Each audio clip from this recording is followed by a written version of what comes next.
Multiple pre-shared key authentication methods can be used to authenticate a user or device on the network. We will review 4 different methods, starting with the pre-shared key. From the SSID page, create a new SSID and enter a unique name. You can either use the usage entry, protected network, or protected network for employees depending on your use case. Enter the pre-shared key or passphrase and confirm it. This is the unique and global passphrase that'll be used by all users. Complete the creation process of the SSID with the configuration of an access role profile. In the next step, which is network assignment, select your AP group and click Next. And finally, map the selected VLAN to your ARP and create the SSID. Log into the SSID and use this common pre-shared key to be authenticated. The second method uses the device-specific pre-shared key, or DSPSK. Select the SSID previously configured and edit it. The parameter device-specific PSK is disabled by default. Enable it by either selecting the force or prefer device-specific PSK option.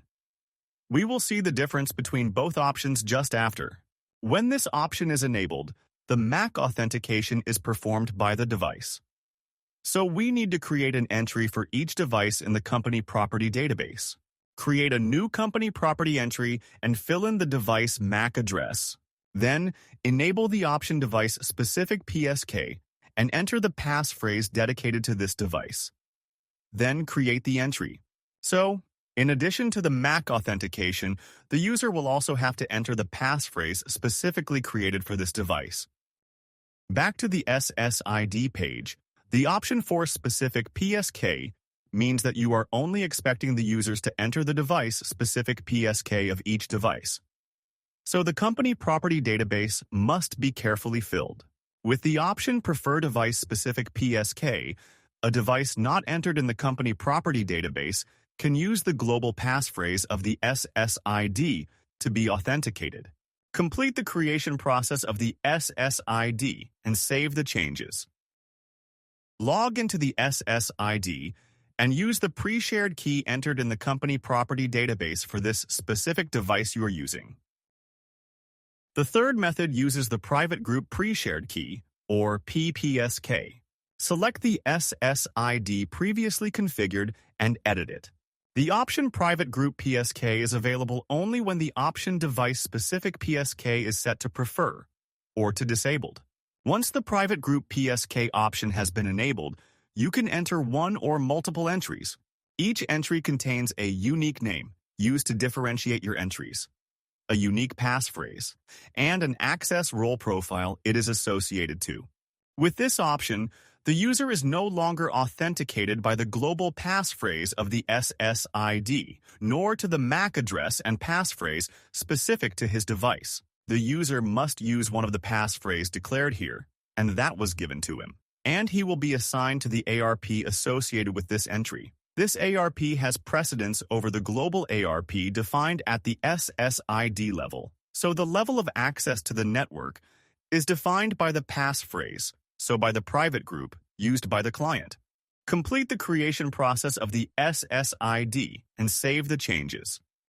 Log into the SSID, use one of the pre-shared key, and check then in the client database that you are assigned to the ARP mapped with this passphrase. The fourth and last method uses the dynamic private group pre-shared key, or dynamic PGPSK. Select the SSID previously configured and edit it. In order to get the option Dynamic Private Group PSK, set the option Device-Specific PSK to Prefer, and then turn on the option. You can note that the dynamic private groups are not located on this page. Set the dynamic VLAN selection. We will explain this parameter later.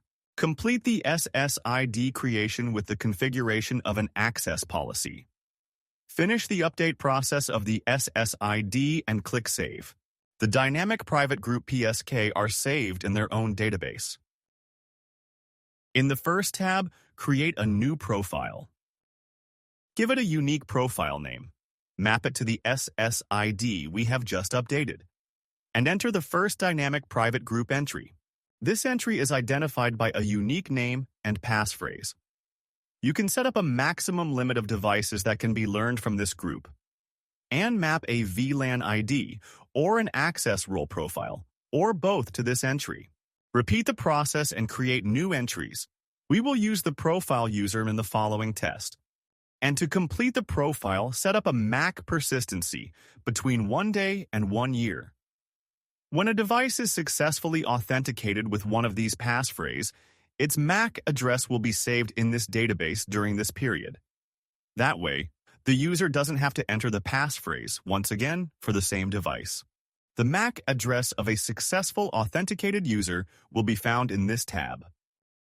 On your Wi-Fi client, connect to the SSID you have just modified and enter the passphrase. Here, passphrase 1, which was assigned to the user 1 entry.